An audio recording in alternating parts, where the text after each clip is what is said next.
show this evening, a life sentence for killing the girl he loved. Police on the trail of illegal immigrants. And police need your help in finding the murderer of Indonesian girl Dini Haryati.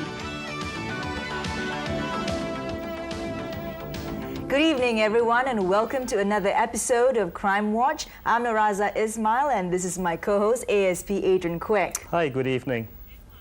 Coming up first on tonight's program, an unrequited love that ended up in a brutal murder, and the police were hot on his trail that very night.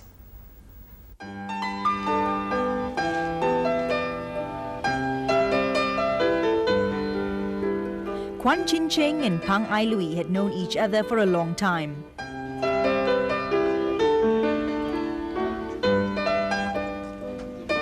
They both came from Malaysia to work in Singapore and had planned to get married, but their relationship turned sour. 我真的不可以跟你生活下去。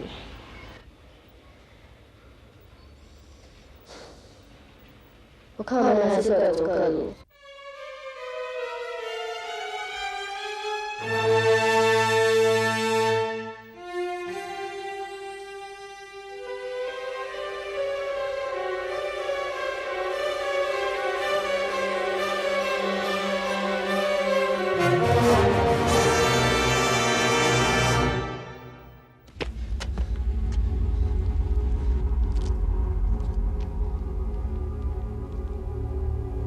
Hello, police. Someone killed a lady. She's lying here.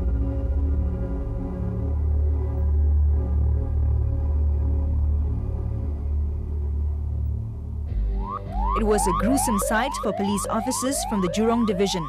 22-year-old Pang was brutally stabbed to death at the car park in front of Block 63, Yung Kwang Road.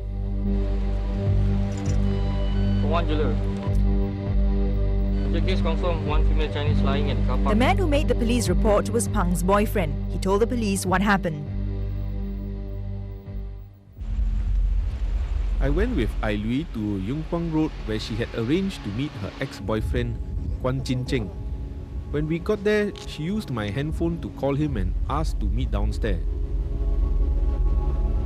Hello? Okay. 你要早餐。不要担心，等一下我在那边等你。 As I wanted to avoid the embarrassment of meeting him, I decided to wait somewhere along the corridor while Ai Lui talked to him.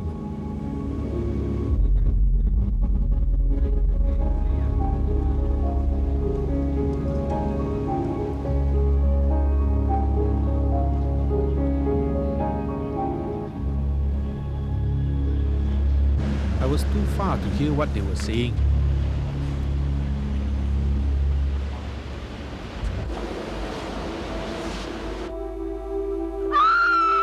When I turned, I saw him hitting her. I ran forward and Kwan fled. I then found her lying in a pool of blood.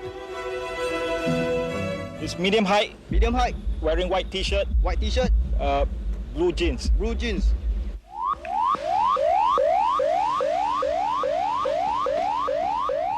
By this time, Station Inspector Jayakumar Naidu from Jurong Police Station arrived. He found a pager on Pang and initiated a trace on the numbers that had appeared on it.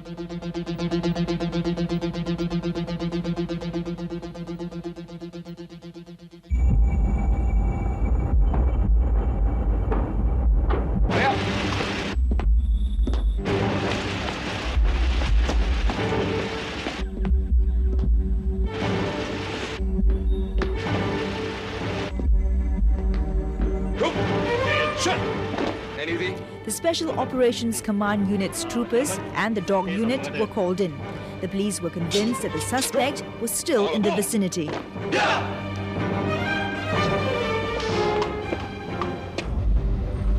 Inspector Adam Lim and Staff Sergeant Saw Chong Teck from CID arrived soon after and found the knife that killed Pang.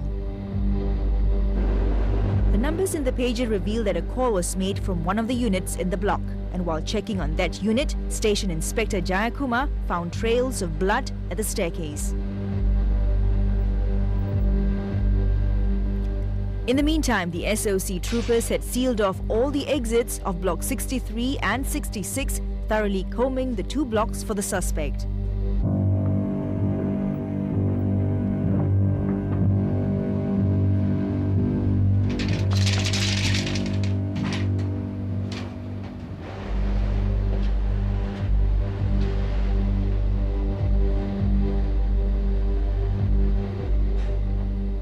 Station Inspector Jayakumar followed the trail of blood all the way to the gate that led to the rooftop. The blood stain on the gate suggested that the suspect could have forced himself through the locked gate.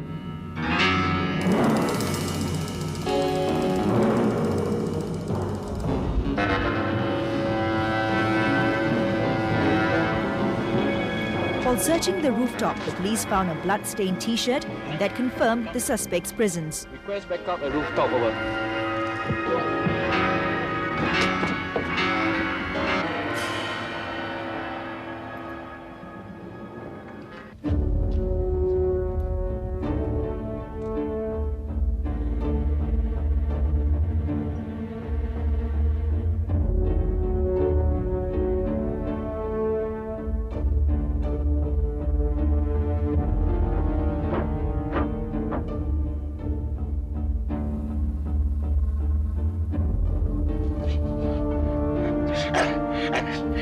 Impossible as it looked, something or someone was under the concrete slab.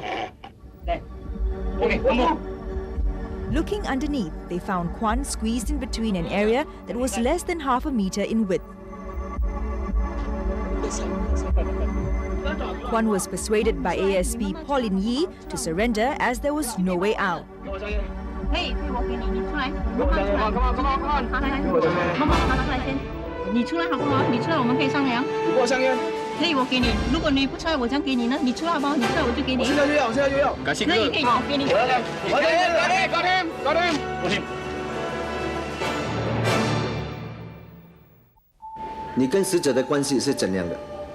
Kwan was upset by the breakup. He called Pang and asked to meet on the excuse of returning the money she had left with him. 想不想拿回？好，想拿就到我家来，今晚8点。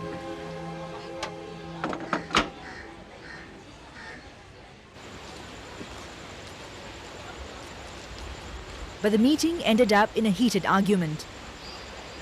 我已经找到一个比你更好的男人，我根本不需要你，你明白吗？好，我死给你看。OK， 算了，那笔钱我不要。我们从现在开始一刀两断，不要再来烦我。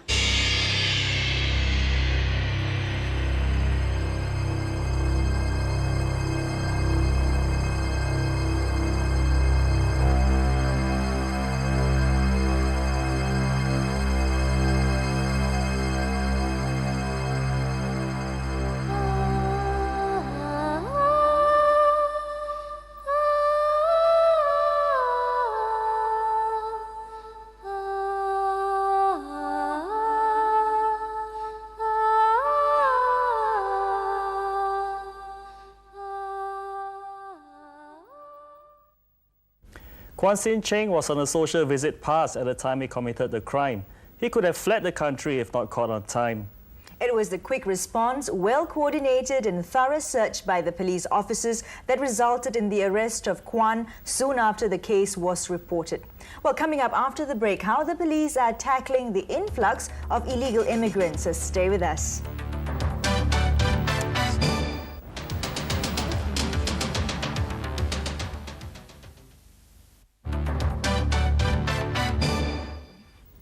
Thanks for staying with us right here on Crimewatch. Now, the economic uncertainties shrouding the region has hit Singapore in a big way in recent months. This has come in the shape of illegal immigrants attempting to come onto our shores and sneaking past our checkpoints. The unemployment rates in the region look set to worsen. This may well force more workers to seek alternatives in order to make ends meet. Singapore is caught in the middle of all this as a choice location for the illegal immigrants. From January to March this year, the police have caught a total of 3,327 illegal immigrants. This is about double the number of illegal immigrants arrested in the same period last year. About 79% of the illegal immigrants arrested in recent months have entered Singapore by sea. The South Coast is particularly open to illegal entry. By speedboat, it takes less than 15 minutes to get to Singapore from Batam. While Singapore continues to welcome foreigners here to work, visit or study, they must come through proper channels. Those who flout the immigration laws flagrantly have been and would be severely punished. Singapore's limited land and resources cannot absorb this influx. If allowed to continue entering unabated, the presence of illegal immigrants pose serious social and security problems. The Singapore authorities have been coming down hard on the illegal immigrants. This involves a two-pronged approach at sea and on land. At the checkpoints, inspection of immigration documents have been stepped up, and checks are being made on incoming and outgoing vehicles to stop smugglers from trying to ferry illegal immigrants in and out of checkpoints.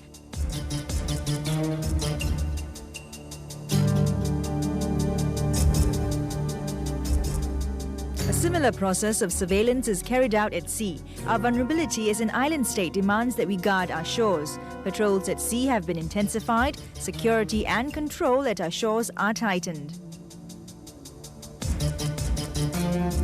The latest equipment to join in the Police Coast Guard's coastal defence strategy are these mobile surveillance stations. This is called a radar system, where it enables us to detect any slow or fast contact coming from the neighboring shoreline into our territorial water. After we pick out any contact, we'll pass it to the electro-optic system. This device is very sensitive. They can pick out any contact during complete darkness. The mobile surveillance stations have been in use since last November. 3 men manage one unit at one time to pick out suspicious boats that the patrol vessels and observation posts might miss. The Police Coast Guard seize and confiscate all boats ferrying illegal immigrants. This is to cripple the operations of the smugglers. They also arrest all illegal immigrants found on Singapore waters, regardless of their claimed final destination. Singapore, our island republic, has a long and twisted coastline. Now, there are narrow strips of waters between us and our neighboring countries. Many illegal immigrants, they try to take advantage of these constraints, but they are wrong. This is because we have deployed all our patrol boats to cover all vital points in the sea. Our officers are vigilant. Apart from radar surveillance, we have observation posts set up along the coast, and these are manned by officers from the land units and national servicemen. Even if the illegal immigrants manage to make their way onto the mainland, there are land raids to flush them out. The land raids are carried out at places where the illegal immigrants work, stay, hide or congregate. This include forested areas, construction sites, lodging houses, HDB flats and public areas. Crimewatch went on one such raid to find out how the police are mobilized during such operations. It is 8:30 p.m. at the Bedok police station. The head of tonight's raid is ASP Maria O. She gives a last briefing to her men before they fan out in separate teams to net their targets. The first destination is a public area in front of an eating place in Bedok. But along the way, suspected illegal immigrants are nabbed for verification as well. At the destination, groups of suspected illegal immigrants are rounded up. The verification process begins immediately. Officers scrutinize and screen the documents to determine their authenticity.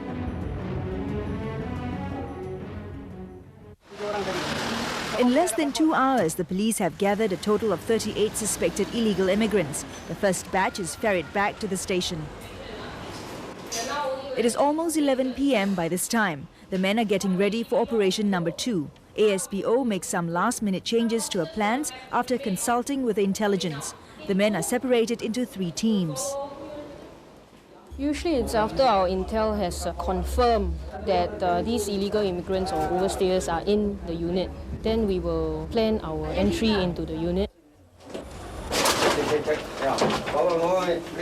And the unit is a second-floor flat in an old estate of Chai Chi. Midway, ASPO receives information that the raid of her other team has reaped a total of 28 Myanmar illegal immigrants. The raid at this air-conditioned Bedok flat proves successful. Even the harbourer is nabbed. Okay. The result of the 4-hour raid, 67 suspected illegal immigrants and the person giving them shelter were caught. Those found to be without valid immigration papers face up to 6 months in jail and at least 3 strokes of the cane. If they are not caned, they are liable to a fine not exceeding $6,000. The sheer numbers of illegal immigrants is a problem by itself. In the event of a disorder breaking out, or the event of a spate of crimes being committed, it is all the much harder for us to restore control or to apprehend the culprits. It only takes a few of these illegal immigrants to carry out a spate of crimes, to heighten the sense of insecurity of Singaporeans, as we witnessed in the spate of robberies at landed homes last year. We are also mindful that given the current economic climate, it will be very difficult for illegal immigrants to secure employment, which is the very reason which they come to Singapore for. And in order just to raise money to return from where they come from, some of them may well turn to crime. Illegal immigrants who have been caned and jailed await their repatriation back to their home countries. Many of them find themselves worse off after their excursion to Singapore, all because of the syndicates who cheat them with promises of entry and jobs in return for money. This here you can find job very good and also get very good pay. 1 month if you can get 2,000 over something. So I was interested in this, so I come here to Singapore. Saya tahunya dikasih tahu sama itu Tekong, yang mana dia kasih tahu Singapura ada kerja gitu. Ternyata saya alami sampai sini, saya jadi orang terlantar, tidak ada kerja, makan pun susah, tidur pun tak ada tempat, jadi tidak ada tempat berlindung. I found some friends, so by that way I found he's normally doing the same cheating way. That he's taking the people from there and just bring up here, and after that he just disappeared. Ya, sekarang sudah merasakan kerugian banyak. Rugi pun ada, merasakan sakitnya pun ada. Gitu. Sedih sekali gitu. Seolah-olah daripada cucu saya sampai 1000 cucu, saya tak akan mau pergi sini lagi. Dari sengsaranya sini. The inmates come from different countries across Asia, but they will all go back bearing similar scars. So you served your 3 strokes already? Yes. How was it? It's painful. You can take it? Can take first stroke, nearly got fainted. Masalah rotan belum terjadi kena rotan, tapi sudah merasakan sakitnya gitu. Sebelum merasakan, tapi sudah merasakan sakitnya. Ya, sudah sedih sekali. It's not just about getting to the illegal immigrants. The syndicates responsible for making money out of these desperate people are well on the police hit list.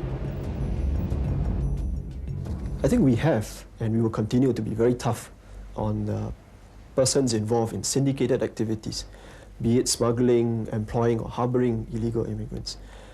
It is these very syndicates that profit most from the illegal immigrants. Without syndicates smuggling illegal immigrants into Singapore, without syndicates or employers providing jobs for illegal immigrants, and without persons who provide refuge to these illegal immigrants, there would be very little reason for illegal immigrants to come to Singapore. Anyone found guilty of abetting illegal immigrants' entry into Singapore will be given a jail term of between 6 months to 2 years. They are also liable to a maximum fine of $6,000. Those found guilty of harboring illegal immigrants will be jailed between 6 months to 2 years. They are also liable to a fine of a maximum of $6,000. Offenders who are HDB flat owners can also be evicted. Under the HDB regulations, HDB can also reclaim the flat if the owner, his spouse, or any authorized occupier has been convicted of harboring illegal immigrants or overstayers. The police have to be tough against the illegal immigrants to see an end to this problem, but Singaporeans too have a part to play. I think Singaporeans need to be mindful of the impact of the illegal immigrant problem on them. Not only from the point of view of the sense of insecurity that can create. I think more importantly, they must understand that it is not worth their while to contribute to the problem by employing illegal immigrants or providing refuge to them, or worse still, take part in syndicated activities to smuggle in illegal immigrants into Singapore. Harbouring or employing illegal immigrants are serious crimes liable for jail terms and caning. Employees caught employing immigration offenders face jail terms of between 6 months and 2 years and a maximum fine of $6,000. Caning is mandatory for those who employ more than 5 immigration offenders. If you know of or suspect anyone of harbouring illegal immigrants or employing illegal immigrants, please call our police hotline at 1-800-225-0000. That's 1-800-225-0000. The Singapore Police is monitoring the situation very closely and are geared up to deal with the situation. We're going for a short break right now. When we come back, the police need your help in solving the murder of a young Indonesian student. Stay with us.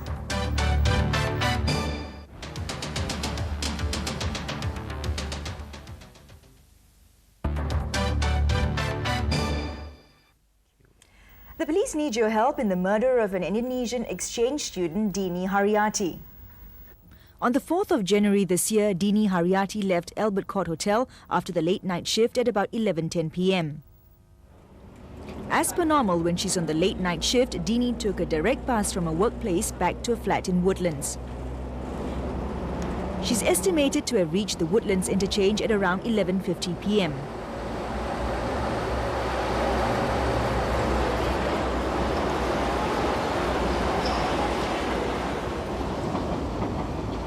For the past 4.5 months, Dini would take this pavement to lead her home to a flat about 200 meters away. It was on this path that Dini and her flatmates used to travel when they were on the same shift. But on that fateful night of the 4th of January 1998, she was without her friends and she never made it home.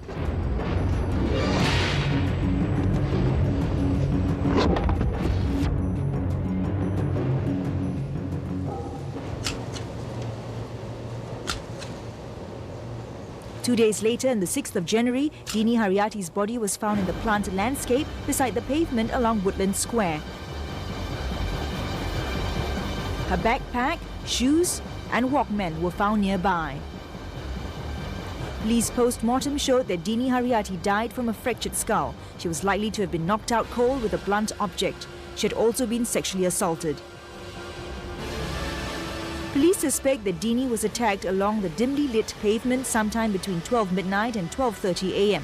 Police are appealing for help from Dini's fellow passengers on bus 960. Sunday night, I drive my last bus to the interchange. So I stopped the bus and see a lot of passengers, and most of them is foreign workers. If you are a resident of these blocks fronting the Woodlands MRT station and recall seeing suspicious people along this pavement, we need your help. If you recall seeing anyone or any group lurking around suspiciously in the vicinity of Woodlands MRT on the 4th of January this year around 12 midnight, please call the police hotline at 1-800-225-0000. It is likely that the assailant or assailants were armed with a heavy object to be used as a weapon. If you have any information regarding this case, we need your help. Your identity will be kept strictly confidential. Well, that's it for Crimewatch tonight. Do join us again next month for more stories. Until then, have a safe weekend. Good night.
Who's there?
Take.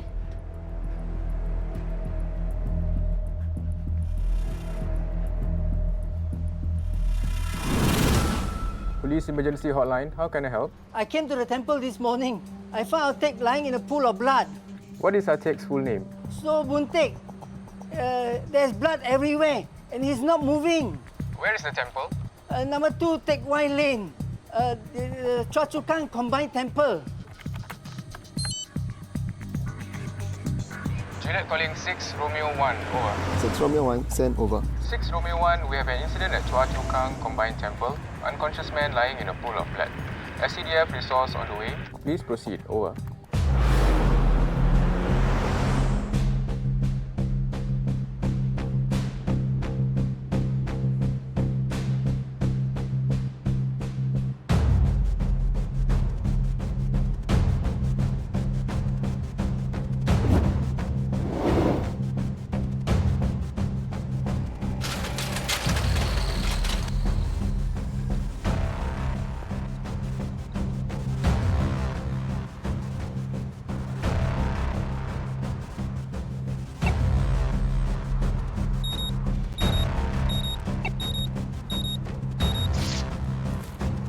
Pronounced dead at 0709 hours.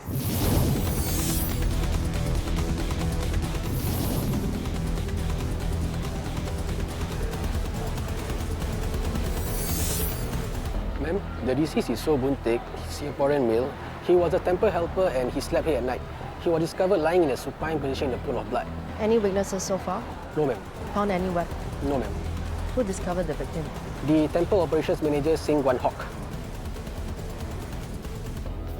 Mr. Singh, I'm Senior Investigation Officer Ewan.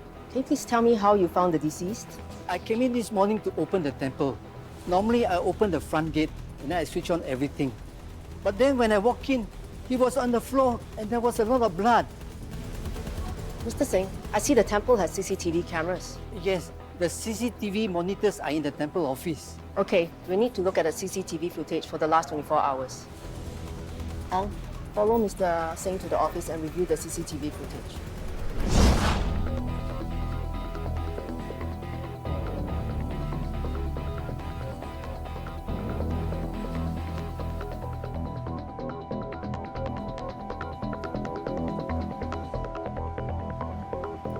Can process the scene.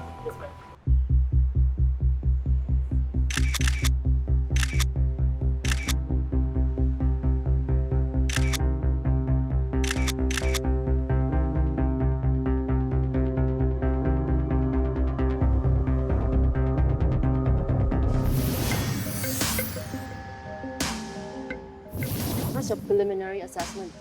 Well, there seems to be a lot of blood spilled out here, which suggests that there is some trauma, but I don't see any external wounds, nor is the quantity of blood sufficient to explain hemorrhages of causing death. Any idea if an object could have caused this? I don't see any weapon marks or any typical injuries to suggest anything, but the body is caked with blood. So we have to clean it up. Once we do, we will be able to make out if there are any external injuries corresponding to a weapon. We'll leave you to it.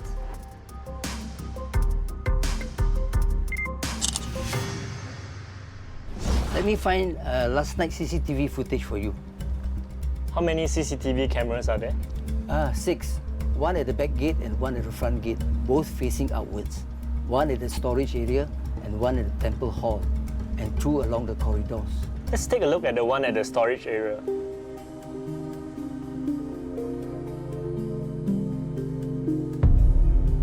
Looks like there was an intruder last night.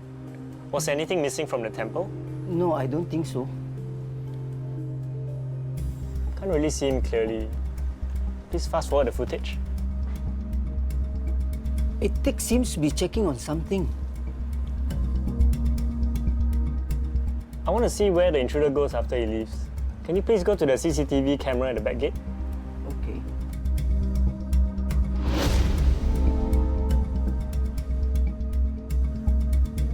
Looks like the suspect was wearing a black t-shirt. I know it's hard to tell from the CCTV footage, but did you see anyone matching the suspect's description at the temple before? Not really, but there was someone behaving suspiciously last night. When we were going to close, there was a man who was walking around. What time was it? About 10 p.m. Why did you say he was behaving suspiciously? He kept looking at the donation boxes like he was memorizing what they looked like. Did you talk to him? No, I was busy cleaning up at that time. Later, when I looked for him, he had already left. Can you describe him? He's a Chinese man, about 30 or 40 years old, wearing a red t-shirt. Good. Please gather all the CCTV footage and give them to me. Okay. Ewan, there was an intruder last night. Could have been a robber. We have an image, but the details are not clear. The victim had over $2,000 on him. His handphone was also left intact, so nothing was stolen. Nothing was missing from the temple either.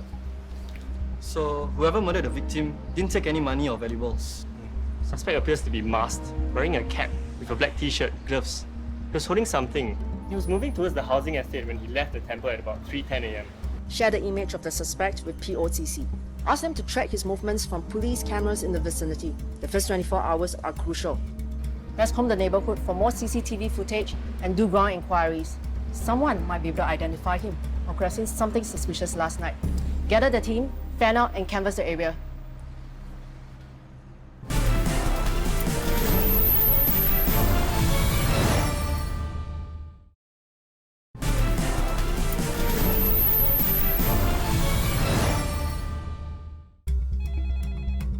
Watch Officer Saiful speaking.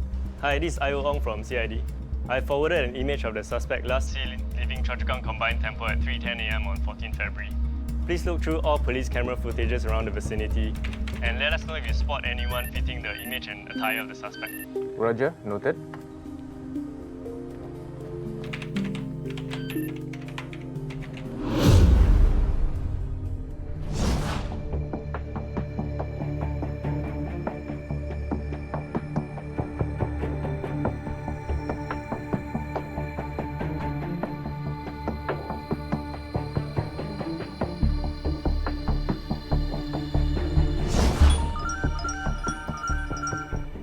Hello, Ong speaking. Ayu Ong, a man fitting the image and attire of the suspect was spotted on the police camera at Teck Wai Lane between Block 144 and 146. Got it, thanks. Hi ma'am, I'm Investigation Officer Ong. Did you notice anything suspicious early this morning at about 3 a.m. onwards? Somebody came into our coffee shop at about that time this morning. He wanted to use our toilet. Do you have any CCTV camera in your coffee shop? Got. We just installed last month. Let me show you.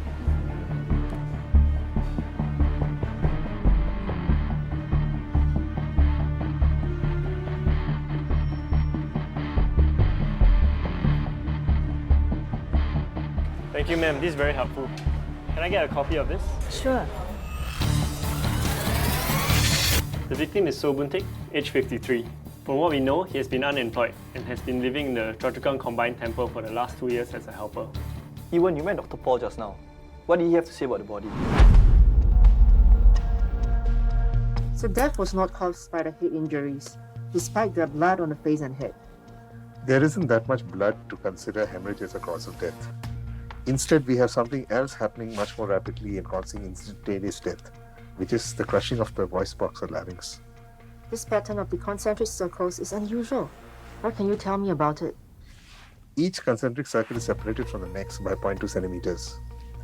Now what is interesting is the external bruise is a soft injury, but there's no bruising of the brain, there's no hemorrhages. If we can find such a weapon which has got the soft effect but has a lot of force to punch in and fracture, it can lead us to the killer. The blood splatter analysis shows that the suspect was not hitting on a specific spot of the body. He was definitely not using a sharp instrument. The crime scene analysis of the foot traffic confirms that our suspect first entered via the back wall, before moving away and leaving a trail of muddy shoe prints. After that, the suspect left. That's where our trail goes cold. I think our best bet is the CCTV footage from the coffee shop. Although we don't have a clear image of his face, the male suspect was seen entering the toilet at 3:15 a.m. wearing a black t-shirt, just like the intruder at the Choa Chu Kang Combined Temple. But when he left the toilet, the suspect was wearing a red t-shirt with patterns and words instead. There's more. Remember the person who made the police report, Guan Hock? He said he noticed someone behaving suspiciously at the temple the night before. He said there was someone looking at the statues and the donation boxes as though he was trying to memorize something. Guan Hock said he was wearing a red t-shirt. Stop. What's on the t-shirt? I recognize that heart logo. It's from the OSGSO, Official Singapore Stroke Organisation. They do donation drives every year. Look, they give a different coloured t-shirt every year. Blue for 2013, green for 2014, and red for 2015. Looks like we have our work cut out for us. Ong, get in touch with the Official Singapore Stroke Organisation and see if there are records of donors or participants from the 2015 donation drive. Then cross-check that with a list of males who fit the description of the suspect. I'll lead a team to canvass the area again. See if anyone recognizes a suspect from the temple CCTV footage. I remember him. He came in twice. The first time at about 6 p.m. to buy a hammer and chisel. And then again on the same night at about 10:30 p.m. What did he buy the second time? Something very strange. He bought a rubber stopper. You know that type we put on the metal leg of the chairs to prevent the legs from scratching the floor? Can you show me the items that he bought?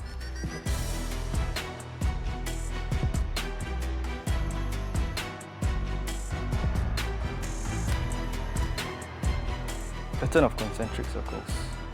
Uncle, how did he pay for the hammer, chisel, and rubber stopper? He paid by nets. I'll need a copy of your net receipt from that transaction. I'll also need your CCTV footage of that person. Ewan, I think we've got a lead. On the night of the crime, our suspect was sighted at a hardware shop, buying a hammer and a chisel. Later, he came back to buy a rubber stopper. A rubber stopper? It turns out you can fit the rubber stopper into the hammer to suppress the noise it makes. And the injuries it inflicts will leave markings of concentric circles. So do you manage to find a name? Yep, I obtained his net transaction and bank records. This is our suspect. Low Swan Lit, 48. Unemployed since 2015. Before that, he used to work as a cleaner at a hospital. When I checked the stroke organisation and went through the records of the 2015 donation drive, there were hundreds of Chinese males aged 30 to 40. But when Maslan provided his name, I was able to confirm that Low Swan Lit was involved in the 2015 donation drive. Does Low have any relatives? One older brother who hasn't seen him in years. No wife or children. He also has a history of drug offences. Have you checked his residence? He lives alone in a rented flat at Choa Chu Kang, about 15 minutes from the temple. According to a neighbour we spoke to, Low hasn't been seen in 2 days. So we checked with ICA, and preliminary investigation shows that he has left the country via Woodlands checkpoint. Okay, alert ICA and our Malaysian counterpart. Ask them to inform us the moment he comes back. Yep, okay, thank you. I just got a call from our Malaysian counterpart. They say Low Swan Lit is leaving the JB checkpoint and heading towards Woodlands now. Let's go.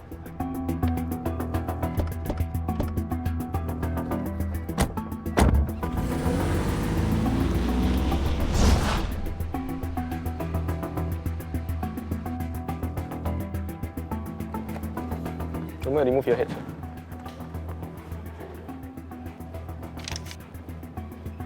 Low Swan Lit? Yeah.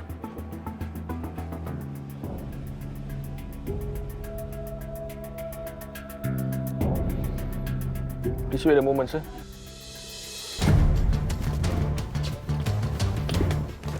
Senior Investigation Officer Zhang Yiwen. Lo Suan Lit, you're under arrest for the suspected murder of So Boon Teck.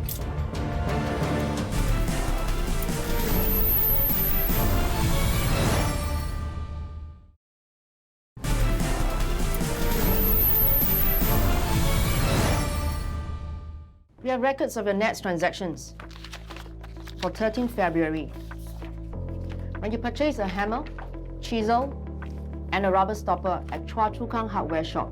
Besides that, we have CCTV footage evidence of you breaking and entering the Chua Chu Kang temple and later fleeing the crime scene. What do you have to say for yourself? Even if you keep quiet, it's no use. Your belongings were sent for forensic analysis. And guess what? The result shows that the deceased DNA and blood were found on the interior and exterior of your bag, handphone, and underneath the strap of your watch. You need to be within striking distance for the deceased blood to go underneath your watch strap. I didn't mean to kill Teck. You knew the victim. Yes. We played mahjong together before. But I didn't know anybody was in the temple that night. I had no job, no money, no luck. So I went to the temple to pray. I know that a lot of people donated money. So I thought I could steal from the donation box. Just a little, you know. A few days later, I went to buy a hammer and chisel. Before I robbed the place, I thought I'd better check the layout first. The donation boxes were too heavy to steal, and they were made of metal. I thought if I used the hammer, it would make a lot of noise. I needed to see if I could lessen the noise. So I went back to the hardware shop to buy a rubber stopper. I thought I'd better wait until later before I robbed the temple. I saw the CCTV cameras already, so I put on a mask and cap in case.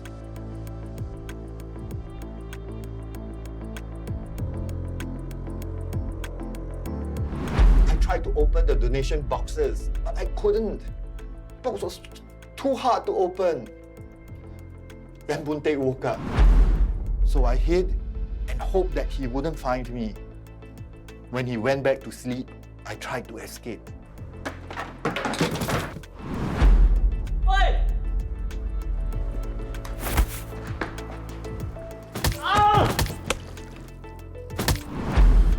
I couldn't let him catch me. Lo Suan Lit was convicted of culpable homicide not amounting to murder and housebreaking by night. He was sentenced to 14 years imprisonment and 6 strokes of the cane. In the case you have just seen, the suspect tried to conceal his identity by disguising himself when he committed the crime. Officers from the Criminal Investigation Department trawled through more than 2,500 hours of CCTV footages and interviewed hundreds of witnesses to ascertain the identity of the suspect. The police have also meticulously processed more than 100 pieces of exhibits, while the forensic pathologists and experts from the Health Sciences Authority assisted with the careful examination and documentation of the victim's injuries and the evidence gathered. The effort and persistence of the officers paid off when the suspect was eventually arrested at the Woodlands checkpoint within 10 days of the crime. The police would like to thank members of the public who have provided valuable assistance and leads during the course of our investigations. If you witness anything suspicious or illegal, call the police hotline at 1-800-255-0000 or call 999 for urgent police assistance. You may also submit information online via Eyewitness at police.gov.sg/eyewitness or through our Police at SG application. All information will be kept strictly confidential. Recently, there has been a re-emergence of the China official impersonation scam. In 2018, the police received more than 300 reports of China official impersonation scams involving almost $13 million being cheated from the victims.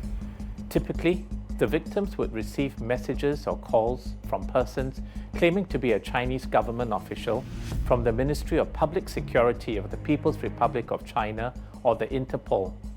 The victims would then be asked to provide their personal details and particulars for investigation purposes.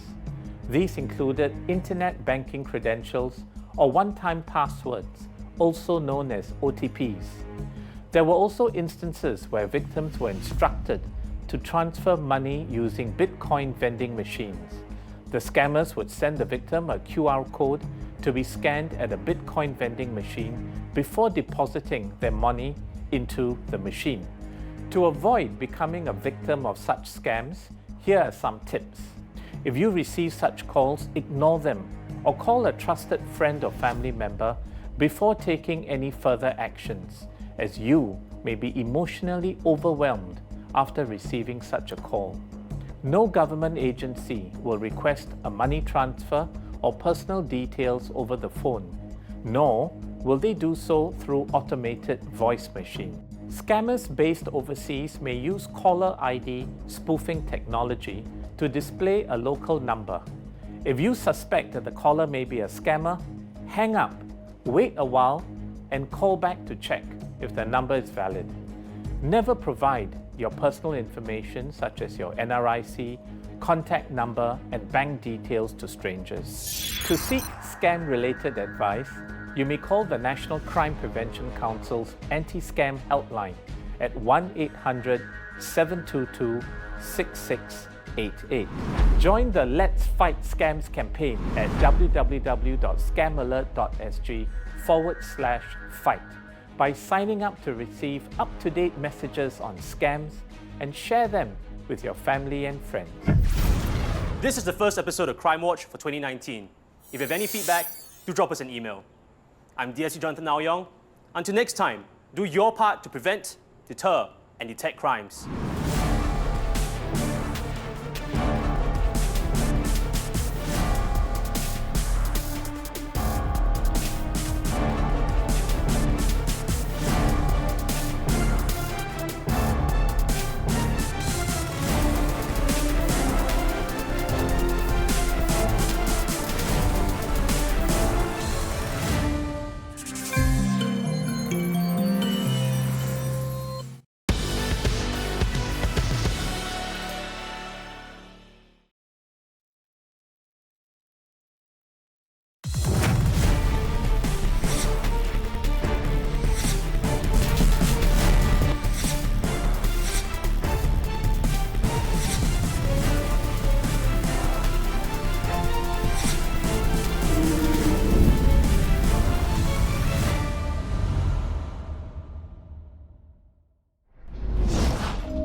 Hi Lei Heng, I'm Travis from Clementi Division. I have a missing person case. Her name is Chen Pei Pei, and she's been missing since Tuesday. Chinese national but Singapore PR. Yeah, I checked.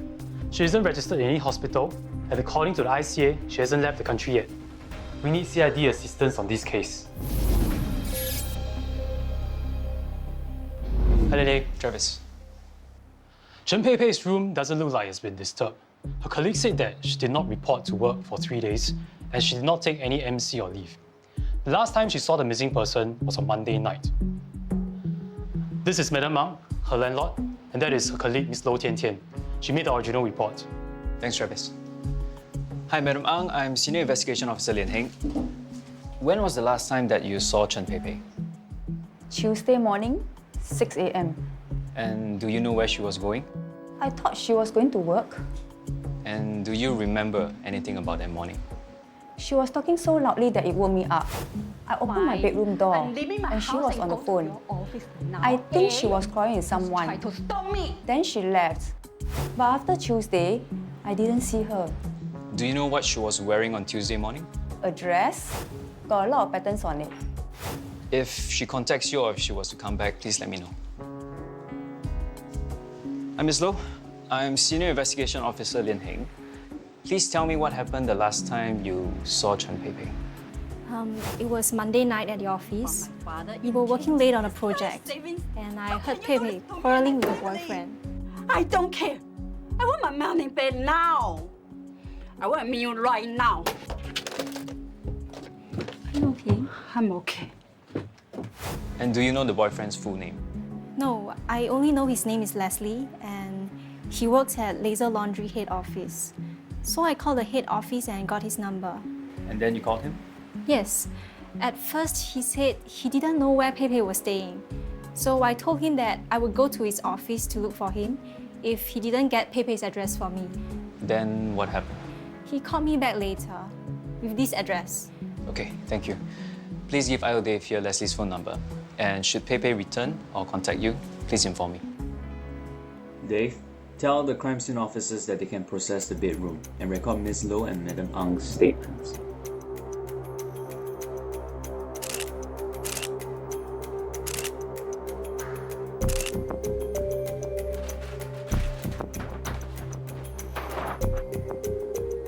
You need to talk to the boyfriend, Leslie. Sulaiman, do a background check on him and see if anything interesting turns up. Dave, check with POCC to see if there's any camera footage on Tuesday morning with Pei Pei in it. That might give us some insights as to where she might have disappeared to. The boyfriend's full name is Leslie Koh Kui Hock. He has a long string of offences for cheating and misuse of computer.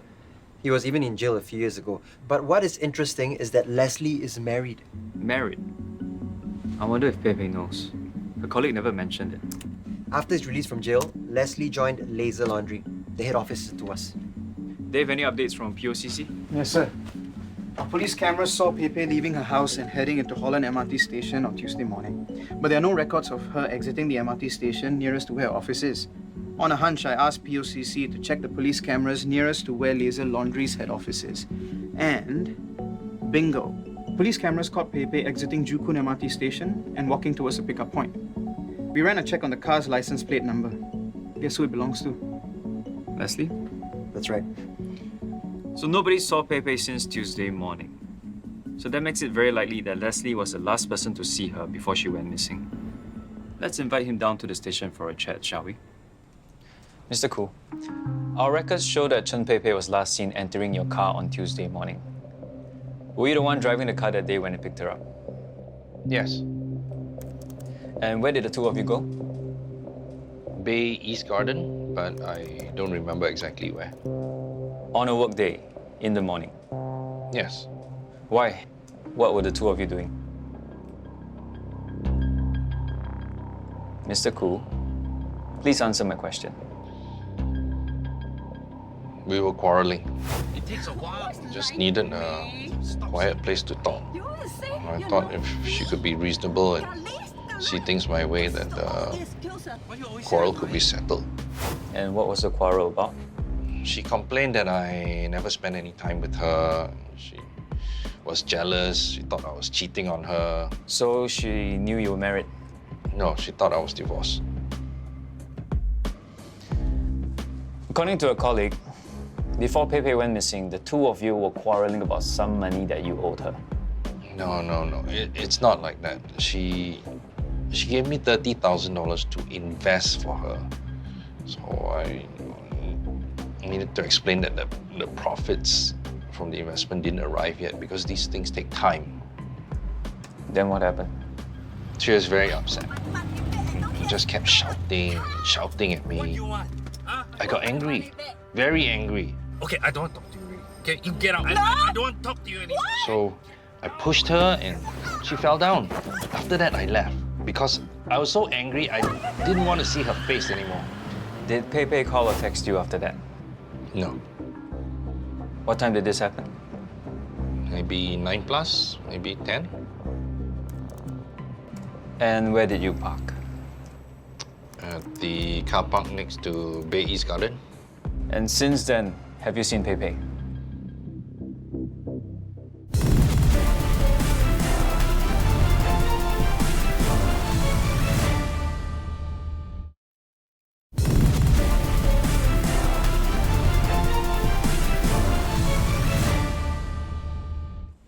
Dave, you're with me.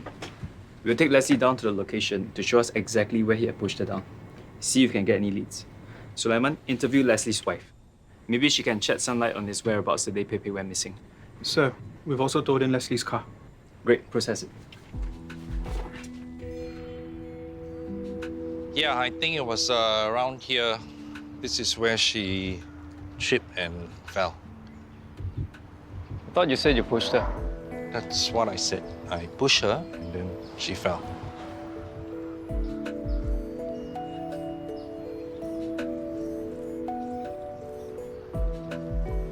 Check for CCTV and police cameras around here. Then go to that car park. Take the camera footage and see if Leslie really did park there as he claimed.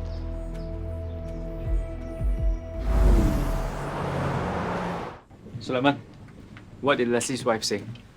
Mrs. Koh, did you notice anything odd about your husband on Tuesday and Wednesday? Leslie came home very late on Tuesday and Wednesday night, past 12 midnight. How did he behave? Leslie was very distracted on Tuesday night. I think he was very stressed about work. So he was home both nights. Dave, what about the car park footage? I checked with the car park and it seems that Leslie entered and exited at the times he stated. But what's interesting is, there doesn't seem to be anyone in the passenger seat. He entered alone. Looks like it. No wonder there wasn't any CCTV or police camera footage of them at Bay East Garden. So Leslie definitely entered the car park, but without Pepe. And they didn't go to Bay East Garden like he claimed. Looks like he has some explaining to do. You said you went to Bay East Garden with Pepe, but we couldn't find any CCTV or police camera footage of the two of you entering or leaving the place. Okay, how about this? You said you parked in the car park beside Bay East Garden. Well, we had footage of you driving into and out of the car park. But you know what's really strange? Where is Pepe? Because it doesn't look like she's in your car. It's the angle. She's there in the car. I don't believe you. Can't help it if you don't believe me. That's the truth. Witnesses have said that the two of you were having quarrels about money. And on top of that, by your own admission, you were having a lover's quarrel. And you were the last person to see Pepe on Tuesday morning when you picked her up in your car. Things aren't looking good for you, Leslie. I have nothing else to say. Hey, Vanessa. Hey, Shani. So what did the two of you find out? We found traces of human blood on the driver and front passenger seat, so minute that they are inconspicuous and not immediately visible to the human eye.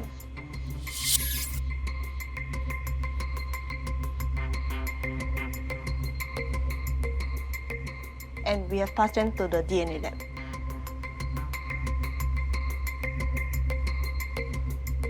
We did a DNA test with the evidence from the victim's house.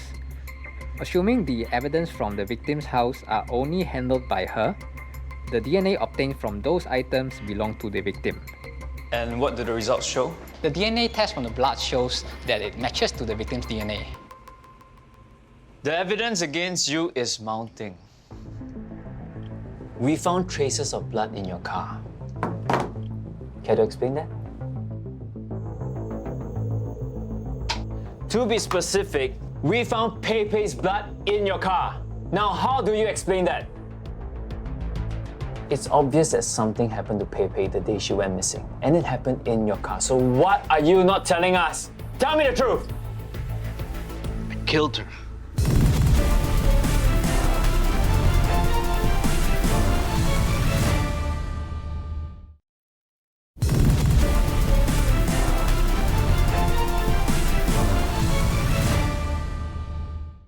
Killed her. I killed her. She was very angry that day. She threatened to go to my office and make a scene. She was already on her way there. So I told her I would pick her up from Joo Koon Road. Then what happened? In the car, she started screaming and becoming physical. So I had no choice. I had to stop the car by the side of the road. Where? Marina Gardens Drive. I couldn't take it anymore. She kept saying that lied to her that I was evil, that I was stupid. Gave her the profits from the 30,000 I invested for her. But I didn't have the money. How to return to her? Then what happened? She threatened to go to my office and make a scene. To tell everybody I was a liar and that I cheated her of 30,000. So I had to stop her. She stopped moving after a while. I thought she fainted, but when I checked, she wasn't breathing. So then I pushed down the car seat. Covered her body with laundry bags so that nobody could see.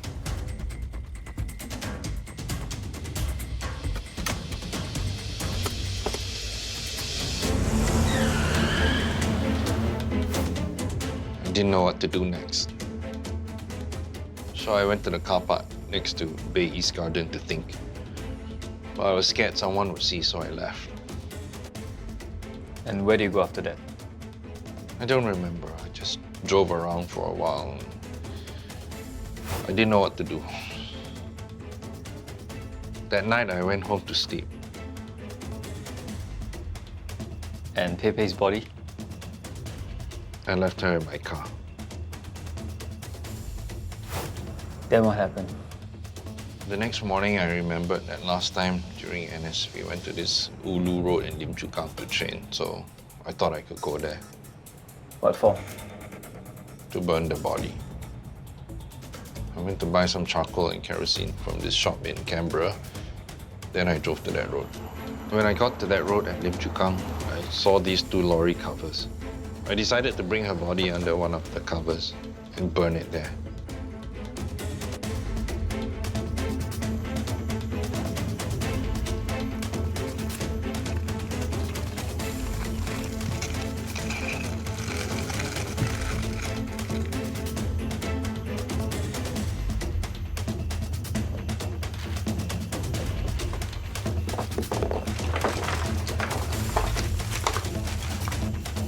I poured the kerosene and put charcoal on the body.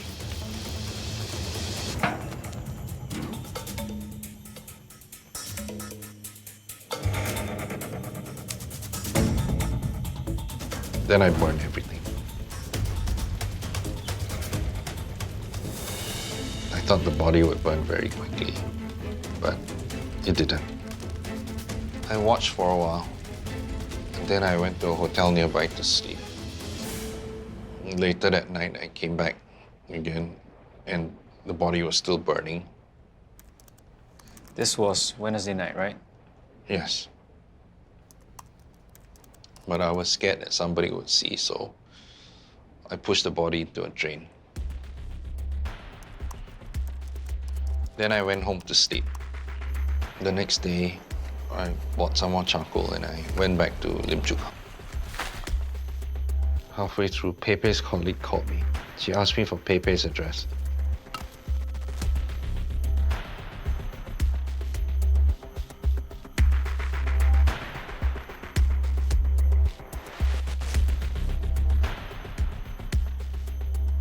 I went to check Pepe's address, then told her colleagues.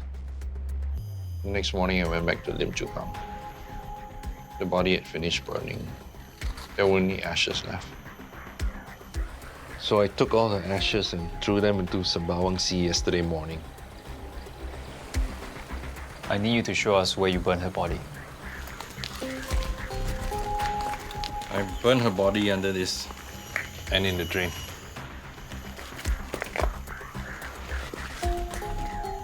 There's nothing left. Hi, I'm SIO Lin Heng. Please inform your crime scene officers to come down and process the crime scene.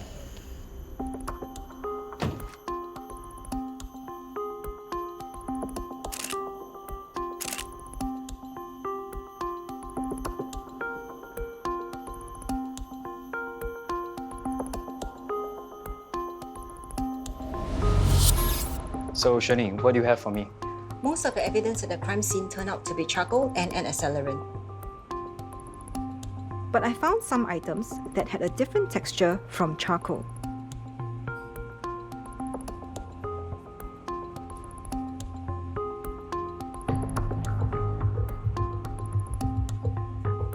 This fabric does bear some resemblance to the description of the dress Chen Pei was last seen wearing. Your guys managed to trace the boutique which sold the dress the victim was wearing the day she was picked up by Leslie. Unfortunately, the boutique manager said that the dress was out of stock and the supplier was no longer producing it. But your guys managed to find one of the customers who had bought the dress and got her to send the dress in.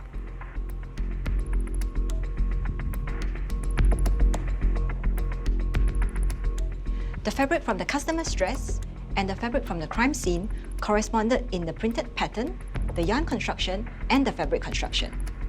So it's a positive finding? Yes. Hey, Koi, do you have the DNA test results? Well, we found traces of hair at the crime scene. However, there was no root present, so we couldn't do a full DNA test, and therefore we couldn't 100% ascertain whether the hair belongs to Chen Pei or not. Here you are. Okay. Pei's mother's hair. Thank you. However, we managed to find mitochondrial DNA from what was left of the hair. As mitochondrial DNA is passed almost exclusively from a mother to her child, we used a sample of Chen Pei's mother's DNA, and it cannot be ruled out the woman at the crime scene is the offspring of Chen Pei's mother. And since our background checks show that Chen Pei was an only child, this means that the hair found at the crime scene belonged to Chen Pei. Leslie Koo was convicted of murder and sentenced to life imprisonment. In the case you have just seen, the accused was arrested within 5 days after the missing person report was lodged. The investigation officers and forensic officers from the Criminal Investigation Department worked tirelessly round the clock to trawl through more than 100 hours of CCTV footages, interview more than 60 witnesses, and process close to 200 pieces of exhibits gathered from the crime scenes to ascertain the accused's involvement in the crime. The forensic scientists from the Health Sciences Authority also assisted in the careful examination of evidence gathered using specialized forensic equipment and techniques. What made this case special was the use of the mitochondrial DNA sequencing for the first time in crime investigation in Singapore. Mitochondrial DNA is DNA that is inherited by a child from his or her mother and is present in larger quantities in each cell compared to standard DNA profiling. Hence, there is a greater chance for its recovery and sequencing using next-generation sequencing systems.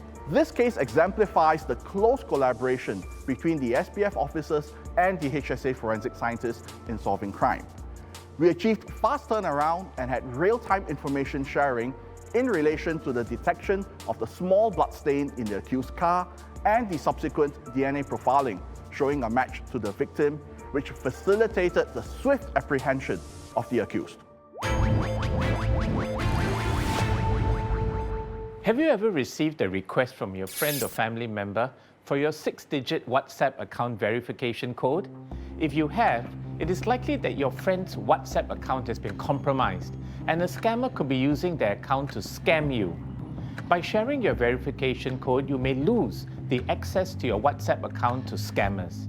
Beware that scammers could also impersonate your friend and ask you for images of your credit card or your one-time password on the pretext of helping you to sign up and claim prizes for fake lucky draws. To avoid becoming a victim of such scams, here are some tips. Beware of unusual requests from strangers or even your contacts. Always call the requester personally to verify the authenticity of the request. Never disclose your personal and banking details, account verification codes, and one-time password to anyone. And protect your WhatsApp account by enabling the two-step verification feature. If your WhatsApp account has been taken over, you can recover it by signing into your account using your phone number and log in with the 6-digit verification PIN sent to your phone. You can help stop scams by joining our Let's Fight Scams movement. Make a pledge and receive the latest scams to share with your loved ones. To seek advice, you may call the anti-scam hotline at 1-800-722-6688 or go to www.scamalert.sg. We have come to the end of this episode of Crimewatch. I'm ASP Joshua Jesudasan. Until next time, do your part to prevent, deter, and detect crime.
Have you tried calling your mother? Her phone has been off since yesterday and she didn't come home last night. I haven't seen Kak Rasida around this morning. I've looked for her everywhere. I'm afraid something might have happened to her. Don't worry, I'm sure she's around here somewhere. I'll ask the other cleaners if they've seen her. But can you please just ask her to call me once you see her? Okay, no problem.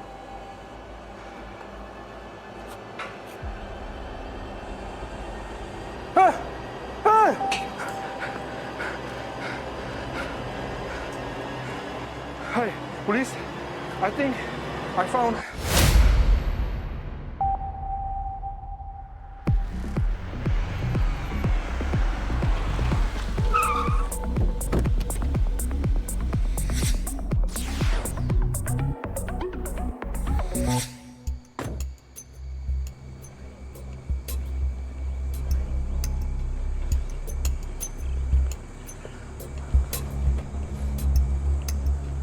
So, the victim is Rasida binti Yusuf. She works as a cleaner here.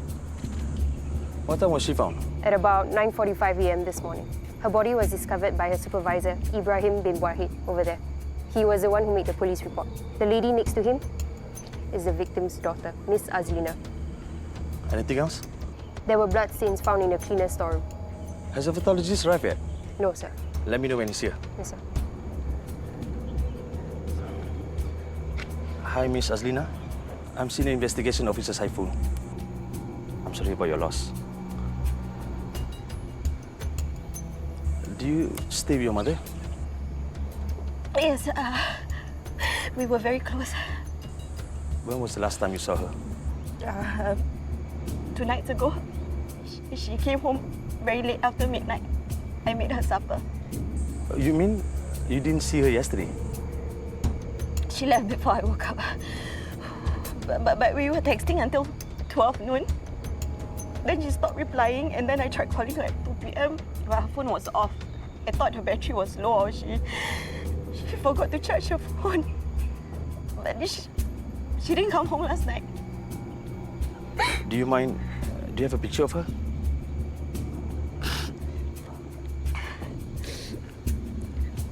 Does your mom normally wear these jewelry every day? Even to work? Did she ever mention anything about any arguments at work? No, she was very kind. She got along with everyone very well. Okay, thank you. Here's my card. And can you please provide your details and your mother's contact number to my colleague? Nathan? Hi, Mr. Ibrahim. I'm Senior Investigation Officer Saiful. When was the last time you saw the deceased? Before lunch yesterday, maybe about 11 a.m. How many cleaners are working under you? 5, including Kak Rasida. Was there any arguments between the cleaners? No arguments. And even if there were, Kak Rasida wouldn't be involved. She was friendly with everyone. And then was there anything unusual today? Not really. Wait, yes. One of the cleaners hasn't reported for work yet. Ahmad. What's his usual reporting time? 8 a.m. Did you try to call him today? No, with everything that's happened, I didn't really think about him at all. Okay, thank you, Mr. Ibrahim. And if you don't mind, can you provide Ahmad's details to my colleague? Then. Jessica. Yes, sir. Gather the cleaners for your interview. Yes, sir.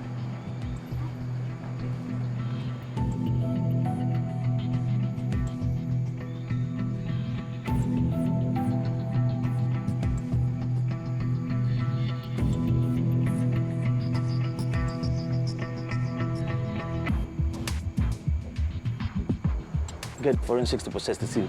Sir?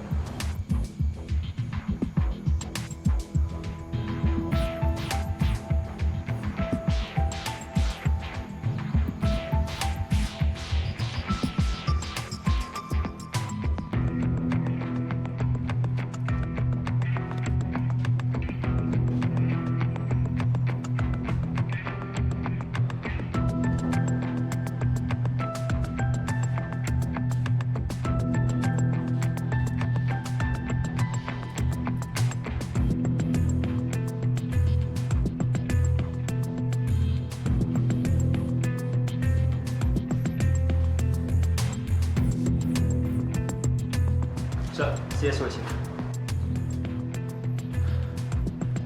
you guys can process the crime scene. We're gonna bring back the t-shirt behind there and this container of tools for processing.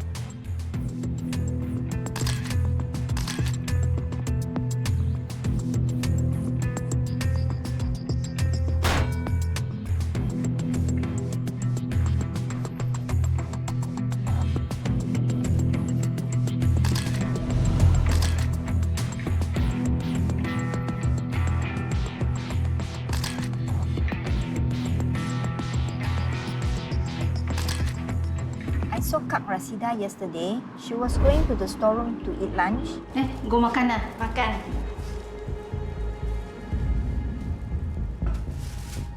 What time was this? About 12 p.m. Did you see her after that? No. I was on break yesterday. Ahmad looks stressed. Why? Not bad. Pretty what? Yeah, but now the problem is wedding got so many things to pay. The band the dinner decoration How? Well, once in a lifetime event. Yeah, true, but where to find the money to pay for everything?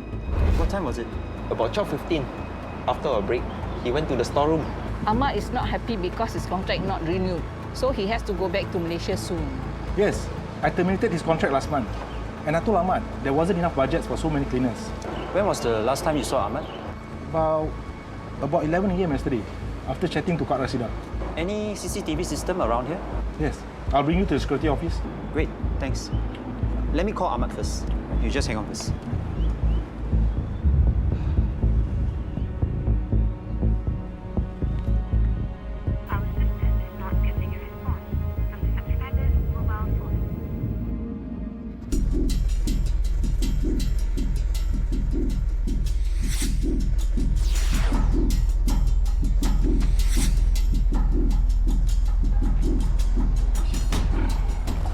So what do you think, Prof? The body shows decomposition signs, so analysis is difficult here. But on preliminary examination, there is a stab wound on the neck. I'll be able to give you a detailed analysis after my autopsy tomorrow. A container of tools was found in the cleaner's storeroom. There's a possibility that one of them is the murder weapon. There was also a bloodstained t-shirt found at the crime scene. It's the official cleaner's uniform. HSA is doing a DNA test to see whether the bloodstain matches the victim. Well, the murderer's blood could also be on it. We only know for sure once there's any suspect is arrested. Then we can do a DNA comparison. The victim's daughter verified that 2 gold bracelets and 2 gold necklaces are missing. The victim's mobile phone, a Samsung Galaxy, is also missing. Could have been a robbery gone wrong. We can't rule that out yet. Nathan, any CCTV footage? Yes, there is. Come, over here. Okay, based on our interviews done, I've narrowed the time frame to be between 11 a.m. and 2 p.m. Trawling through the CCTV footage, I found something at 1:03 p.m.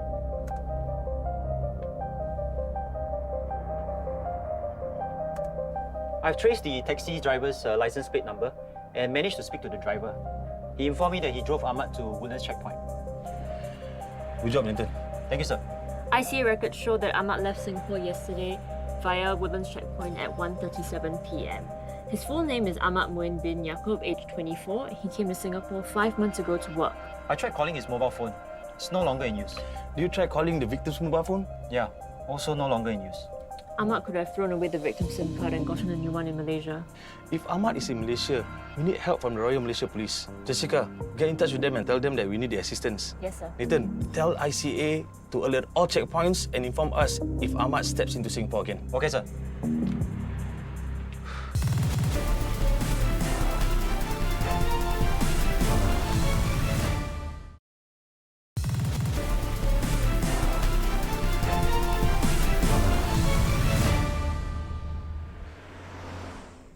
Shaiful, these are my preliminary observations for the purpose of police investigation. I will need more time for a detailed analysis. I understand, Prof. Well, the cause of death is due to hemorrhage, due to stab wound to the neck with head injury. What can you tell me about the head injuries, Prof? There was extensive scalp hemorrhage over the frontal, left and right, parietal, left temporal, and occipital regions of the victim's skull.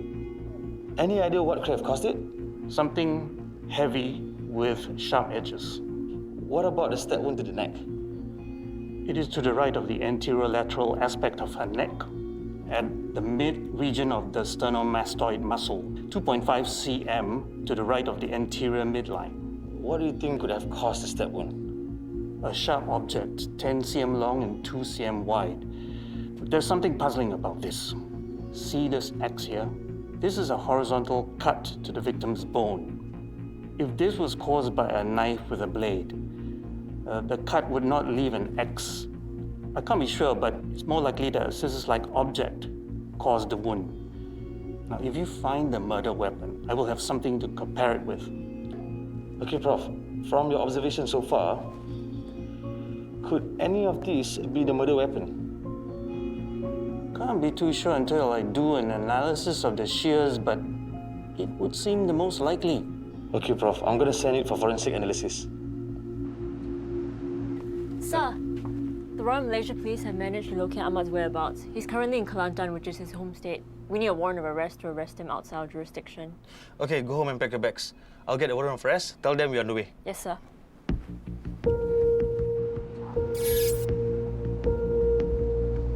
Good morning, officers. Today we have SIO Shaifu from our Singapore counterparts. He will be briefing you guys on our suspect. Suspect is Ahmad Muin bin Yaakob. He worked in Singapore on a temporary work permit and left via Woodlands checkpoint on 25th November. Basically, he is a suspect in an ongoing murder case in Singapore. We have eyes on him now, and reports indicate that he have not left his residence. We will only move in and arrest him at my signal. All clear? Yes, sir. Yes, sir.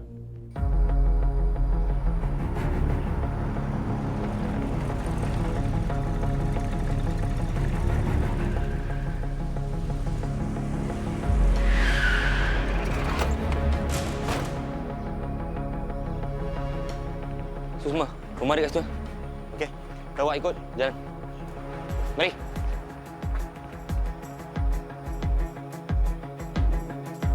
You. Semua tutup sebelah sana. You, sebelah sini. Awak ikut saya.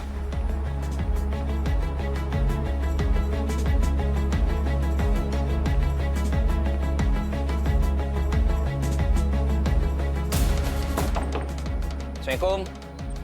Ya? Polis! Lepaskan aku! Lepaskan aku! Jangan lari! Awak Ahmad Muin bin Yaakob. Saya Inspektor Taufik dari PDRM. Awak diberkas. Jangan bergerak. Gali dia. Lepas aku! Gerak!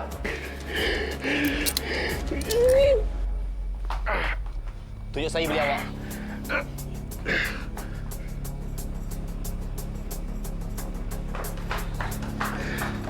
Inspektor, go.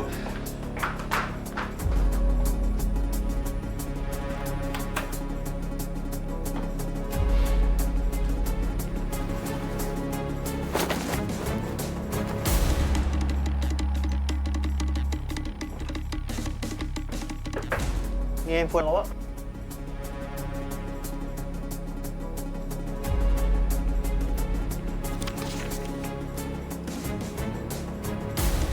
Ni barang awak. Okey, bawa balik station.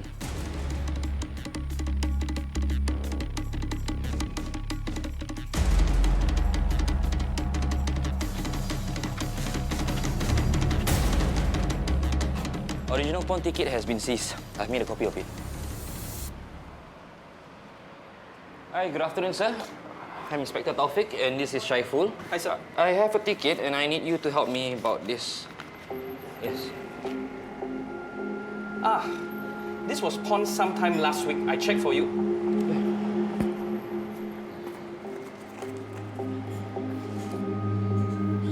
Hi, sir. All right, thank you. Yes. 2 gold bracelets and 2 gold necklaces. Exactly the same jewelry missing from victim.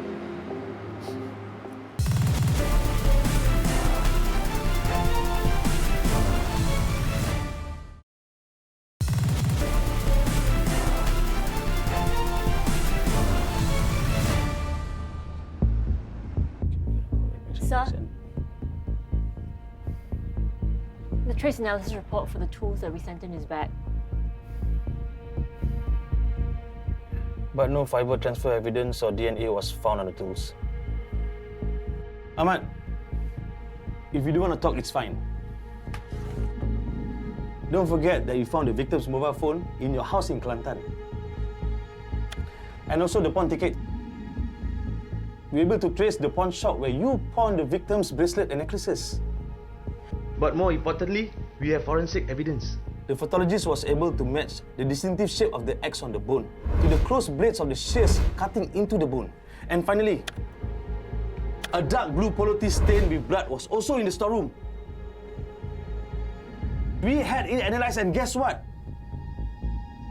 The result shows that your DNA and the victim's blood was on it. So Ahmad, what do you have to say for yourself? Ahmad! Yes. Adik kira Cina. But it was all an accident. All I wanted was just to borrow some money from her. But she didn't want to help. Kak, saya berikan duit, Kak. Kak, seribu, Kak. Saya janji, saya bayar balik, Kak. Then what happened? I just couldn't control myself.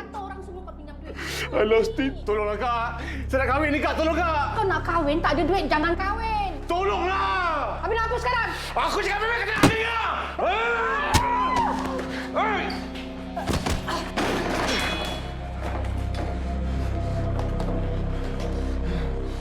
Jangan!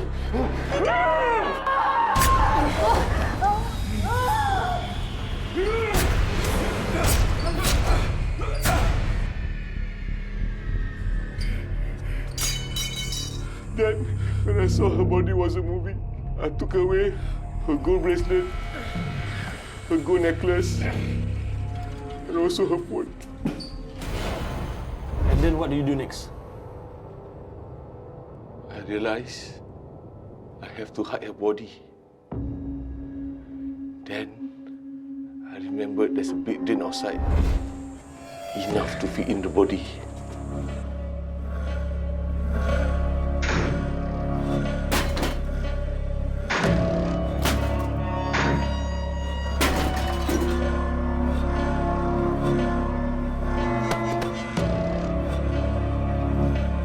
What did you do after that? I took off my t-shirt. I tried to wash away as much blood as I can.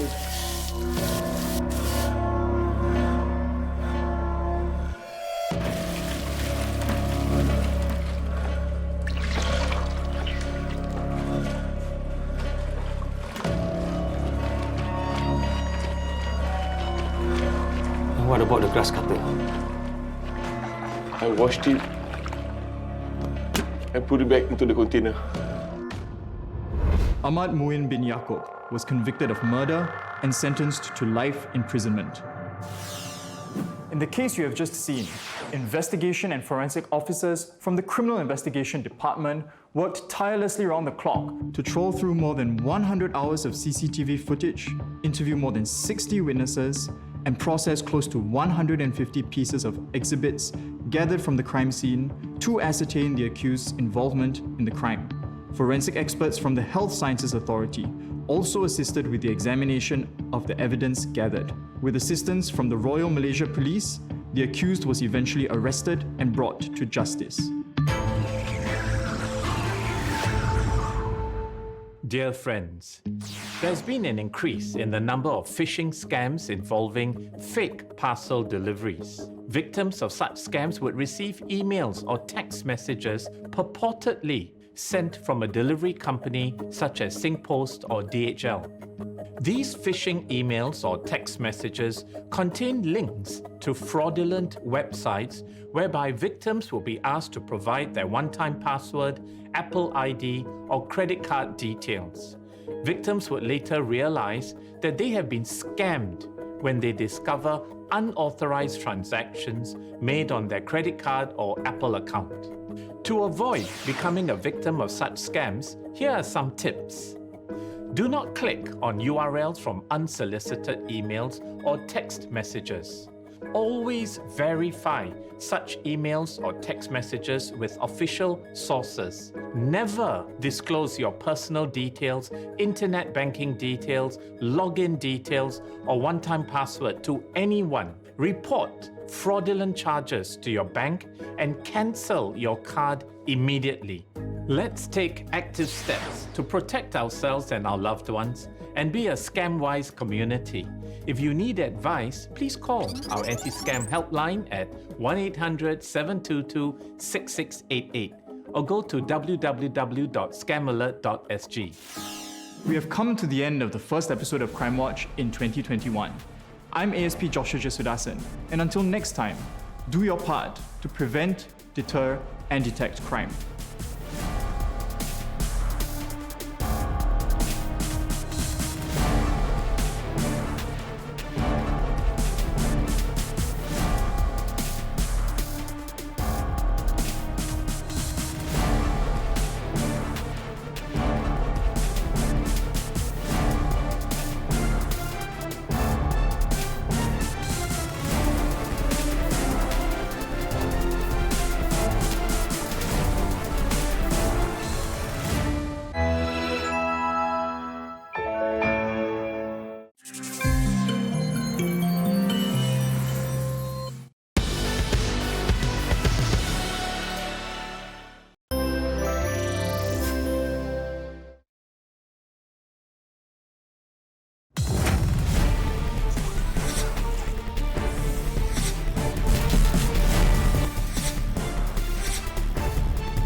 Hello?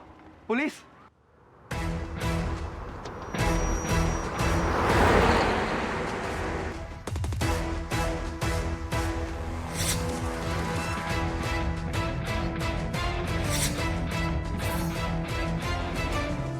Sir, the victim has been identified as Lee Tong Chun, a customer at the coffee shop.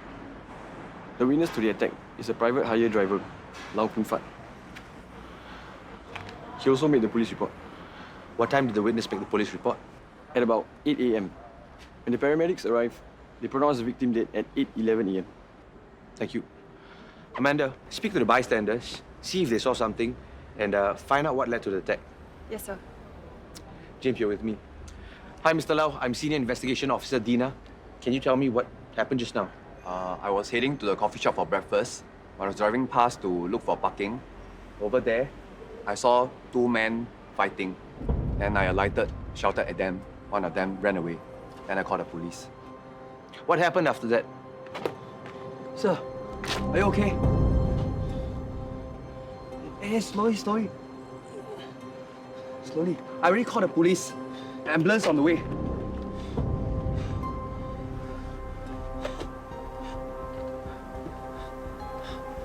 You okay? I need to rest. Very tired. Okay, you rest here first. I go park my car. Okay, can?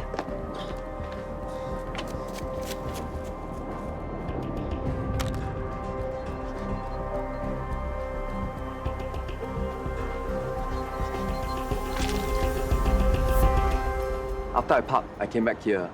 The paramedics already arrived. I don't know what happened in between. Do you see which direction the attacker went? That direction, towards Long 21. Either of them who were fighting, do you recognize them? No, I don't frequent this coffee shop. I just happened to drop a passenger nearby. Mr. Lau, does your car have an in-vehicle camera? Yeah. Can we see the footage? Sure. James, follow Mr. Lau and get his in-vehicle camera footage and call POCC and see if they can trace the suspect's escape route. Yes, sir. Yeah.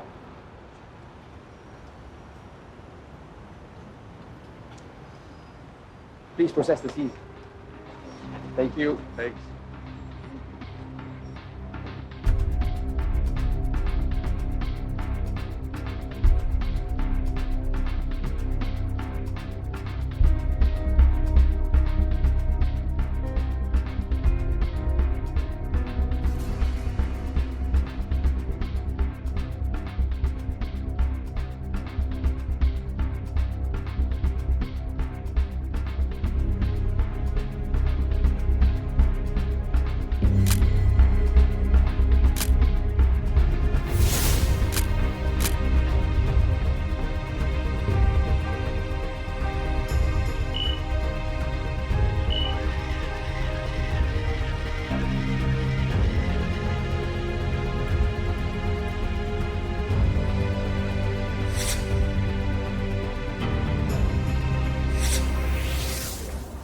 Hi, Dr. Paul. Hi, good morning. Morning. Case of an altercation. The police were informed around 8 a.m. as well as the ambulance. The deceased was pronounced dead at scene, and his clothing were cut by the paramedics. Right. Yeah. Okay. Shall we? Okay, thank you. Well, there looks like there are 2 large gashes over the back of the head, some injuries over the face. Seems to be another one on the chest. Yeah, well, judging from this, it doesn't look like it's gone very deep, but we will have to explore that tomorrow at autopsy. Okay. Right. This looks pretty deep, and judging by the amount of blood around it, I think he's probably cut a big vessel. Dr. Paul, a weapon like that, possibly? Yes. Consistent with a bladed weapon like a knife of that sort, possible? When I first saw the crime scene with 2 different slippers, I thought there might have been 2 different attackers. But in Mr. Lau's in-vehicle camera footage showed just one suspect running in the direction of Long 21. Unfortunately, his face cannot be seen clearly. POCC is currently tracing the suspect's route. They'll update me if they have anything. Okay. Amanda, how about you? The bystanders all said the same thing. They saw the 2 men arguing, which escalated into a fight. But it stopped within minutes with the suspect running away. Then about 10 minutes later, a second fight occurred. The suspect came back and started attacking the victim. When the car stopped, the suspect suddenly ran off towards the direction of Long 21. Some of the bystanders who are regular customers at the coffee shop said that they have seen him before. Do they know who he is? No. They say that he's a known character that hangs around the neighborhood. He comes by the coffee shop now and then, but the customers do not know his identity. Okay. Speak to the coffee shop owner. If he's such a neighborhood character, someone must know him. Guys, let's canvass the area. Yep, let's go. Hi, Uncle. I'm Ayo Amanda from CID. Can I just check with you, have you seen this man? Oh, Hong Ji Gong ah. This morning, this guy going to buy something. Then his friend is sitting here. Suddenly his friend ran away. Then you go over the side. Then I see, oh, quarreling, no. Quarreling, then fighting already.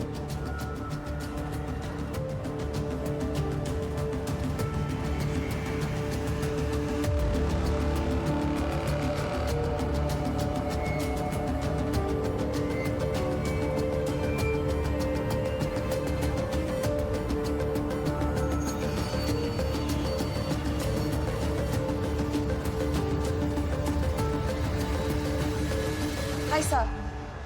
Yes? I'm Ayo Amanda from CID. Have you seen this man? He should be Hong Qi Gong. He walked past this morning wearing this shirt. Do you know his details? No, everyone knows him by the name of Hong Qi Gong.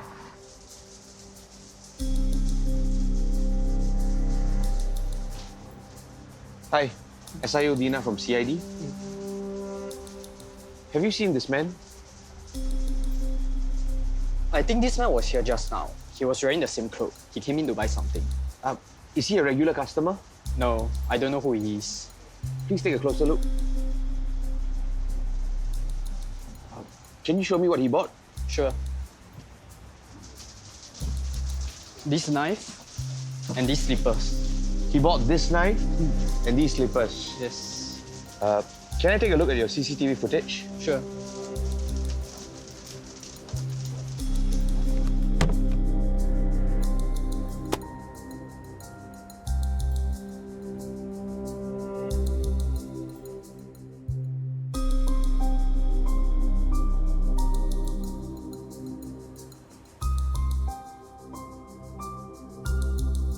Is this the only clip? There's another one. Okay, show me the other one.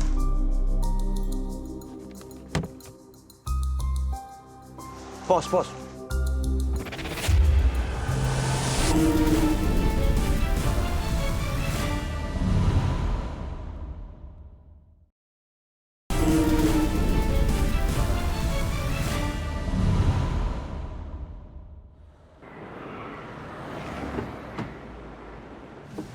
Hey guys, it seems the suspect is known to the residents and shop owners. He's a rag and bone man, and many people have seen him around picking up cardboards and selling them. The coffee shop owner knows him by his nickname Hong Qi Gong, but nobody could provide his real name.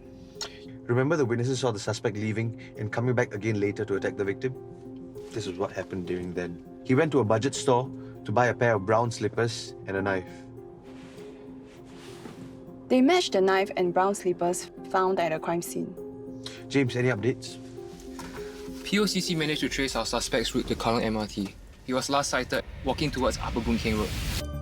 Guys, clearly the suspect is wearing two different tops. This is at Upper Boon Keng Road. This is at the crime scene. James, go through the poll cam and CCTV footages and see when exactly the suspect changed his top. Based on that, triangulate the area, get some men, and find the discarded shirt. We may get some clues based on that. On it. Since Hong Chi Kong is such a well-known character in the Geylang area, I'm sure the Geylang NPC officers will have some information about him. Amanda, call them and seek their assistance and see what they can tell you about him. Yes, sir.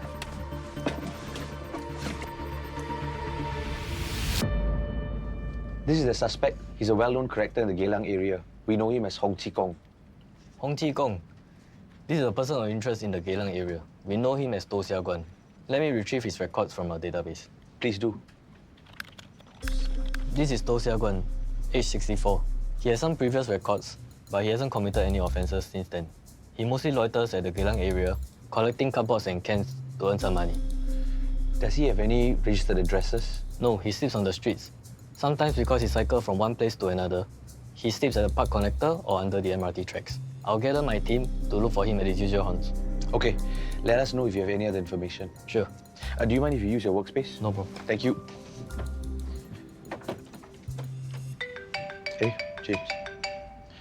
Hey, James. Sir, we managed to narrow it down to an area of Lorong 15 to 19. The suspect could have discarded his bloody shirt and changed to a new one. Noted. We have a lead. Geylang NPC has been very helpful. They have given us a name. To Sia Guan.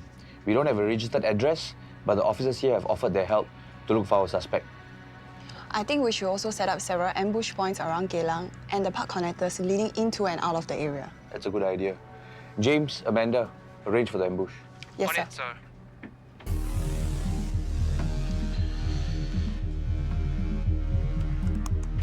Sir, ma'am, there have been a case of murder that happened at Geylang Lorong 23 on 9th July 2016 at about 0755 hours. The suspect involved is believed to be a male Chinese in his 60s. He is a person of interest and is known as Hong Chi Kong. His registered name is To Sia Guan. He was last seen wearing red t-shirt and black track pants with white stripes and fleeing on foot towards Geylang Lorong 21. CID seeks ground units assistance to look out for the suspect. If spotted, please contact SIO Dinagaran immediately.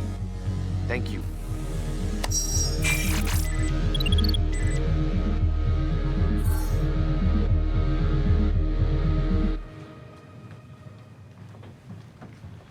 Hey guys, I got Lee Tong Chun's autopsy report. The cause of death was a stab wound to his upper right arm, which caused arterial blood loss. It seemed that Lee died from blood loss without realizing it was a fatal wound. DNA analysis shows Lee's blood on the knife at the crime scene. Coupled with witnesses' statements, it's highly probable that this knife is the murder weapon. Any updates on To? We have our men searching for him right now. keeping watch at all his usual haunts and sleeping areas. But there's been no sign of him in the past week. Ever since the fight, the residents and store owners in Geylang haven't seen him either. We need to expand the search radius. Hi, sir. I am I.O. Daniel. This is my colleague. Have you seen this person in the photo? No.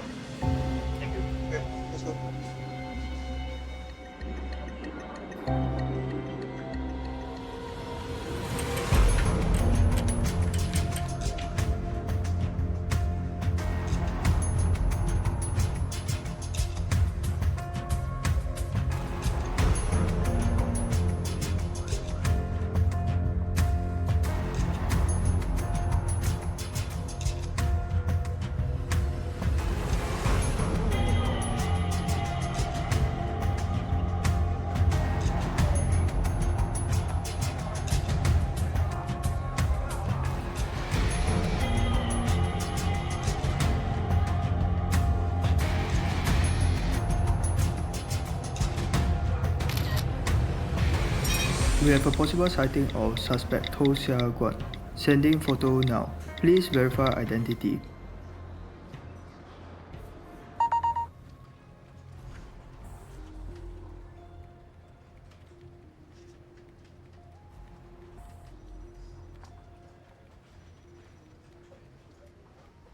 Identity confirmed. Target is To Sia Guan. Trail him. Do not approach. We're on our way. Guys, To Sia Guan has been spotted. Let's go.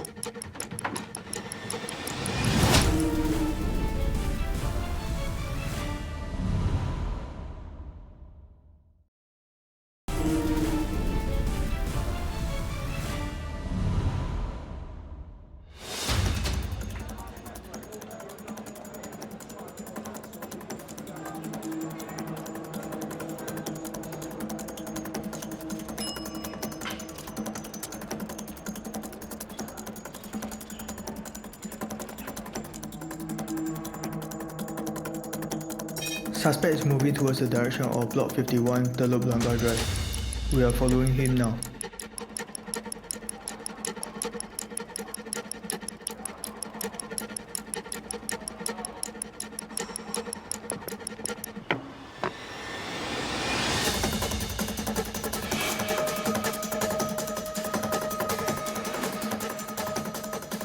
Suspect has stopped to eat near Lift Lobby B of Block 51, Telok Blangah Drive. No public in sight.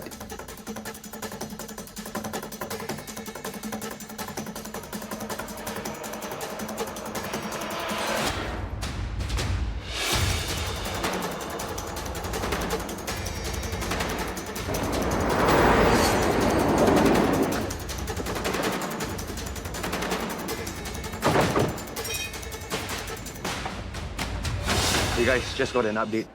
To is right there eating now. The area is clear. This is the best time to arrest him. We have to move fast. Ang and James, take the left. Amanda, you with me. He may be armed. Be careful. Let's go.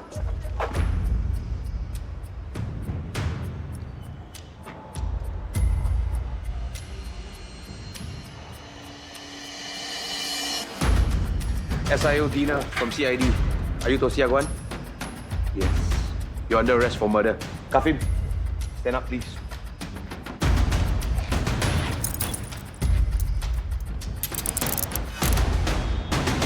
Let's go.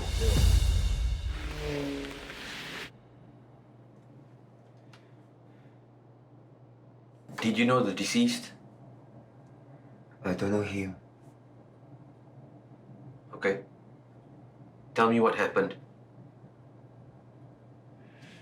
That day, I was hungry. Wanted to get some food. I was at a coffee shop and I saw this man. He looked so powerful, so solid, like can do anything. Everything is good. Doctor say I'm good. Hey, I take care of my blood pressure, no.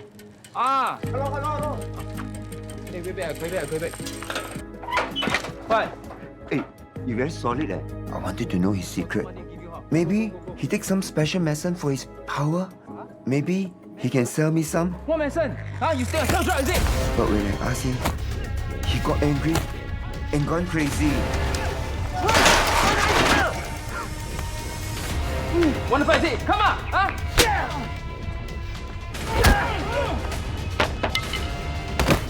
Come on! Huh? Want to fight it? Come on! When I ran away, my slipper came off, so I went to buy a new slipper.